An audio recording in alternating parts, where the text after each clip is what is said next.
You guys are going to grow emotionally as people, psychologically. Some of you guys might struggle with anxiety, depression, anger. You guys are all built differently by God.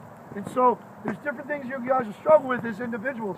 Some of you guys really are anxious about life.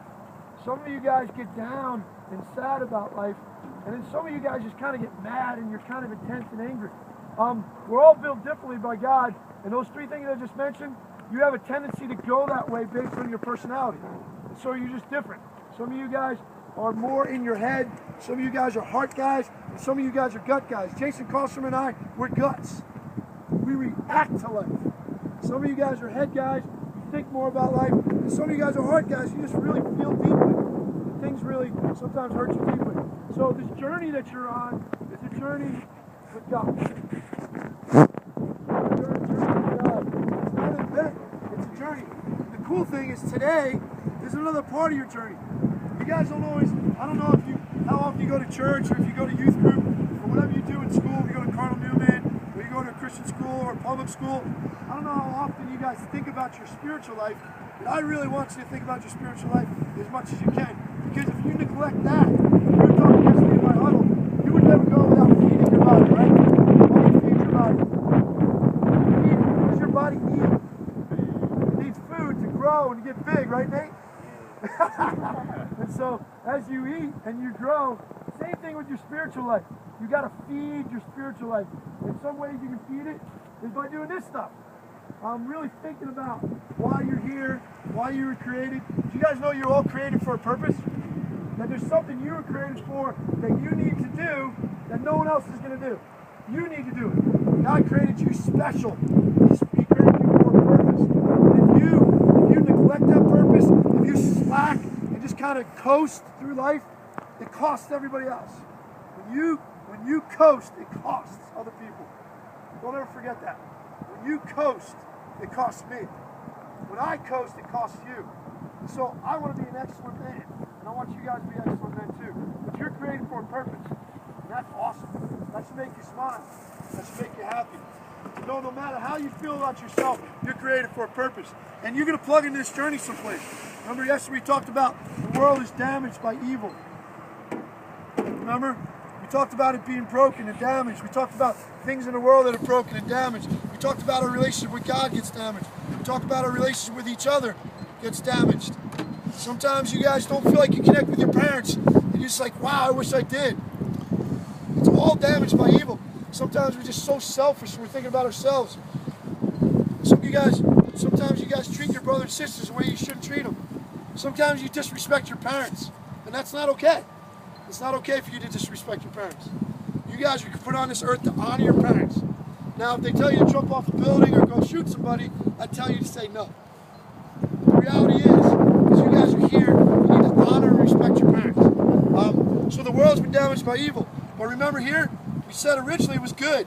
It was good, it was green, it was beautiful. Now it's cold and blue and broken. So it was good, our relationship with God was intact. Things were awesome. There was a connection with God. This inner circle is a relationship with God. This is the world. This is broken. This is broken, all these broken lives. Then we said yesterday that God didn't leave it that way. For God so loved the world that what did he do? He sent his son. He sent his son. And this is a Christian story.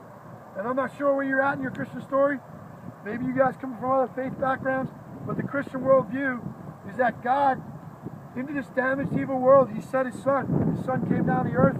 He lived a perfect life. He died on a cross. And then he rose on the third day.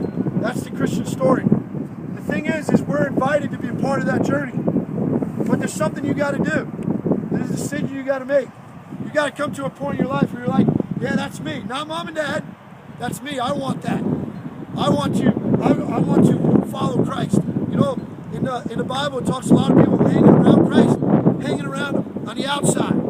They were just kind of looking in, taking a look, but they never stepped in. They were just kind of hovering around the outside. You know, hey, that looks cool. Hey, those people are cool. Hey, Coach Suds is cool. Coach Mo is cool. All those guys. Brett, all the coaches, Trevor, some of my friends are cool, but I'm not ready to step in. And so that's what it means to really step in to become a follower, is to step in. It's not to hang around, but to go for it. Now, Is that going to be popular for some of you guys? No, because some of your friends are going to watch you do this, that, or other thing. But for you to be a Christian leader, for you to step up and be the man of God you're called to be, you can't be afraid. You know, see the turn around for me, Harry, real quick. See that verse?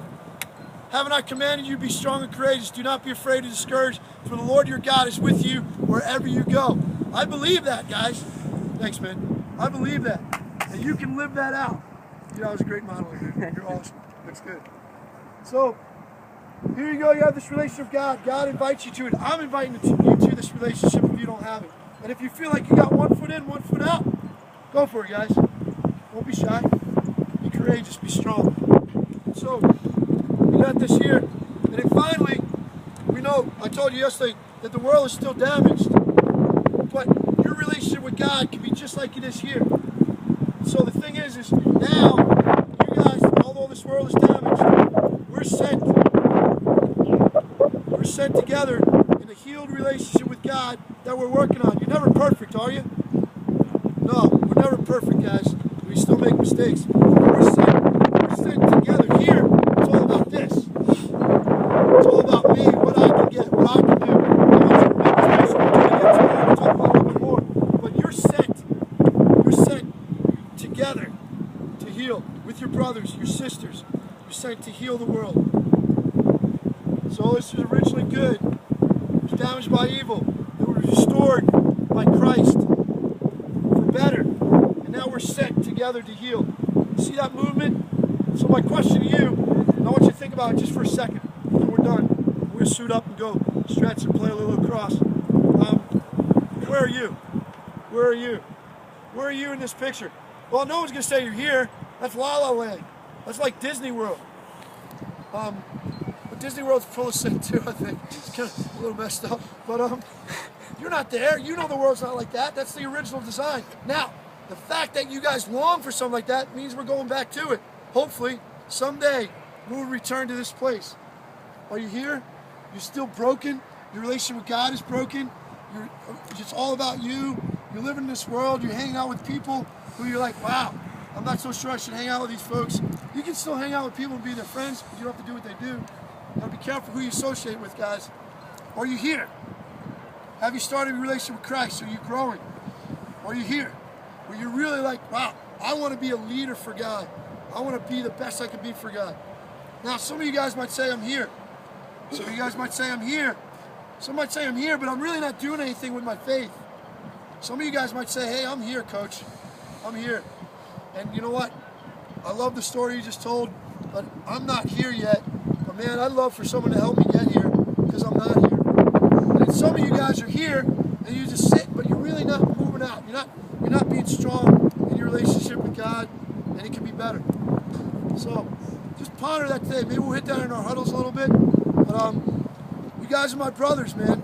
You guys are my brothers. We care a lot about you. And again, lacrosse is great. It's incredible. But this is everything. If you fail out there, that's fine.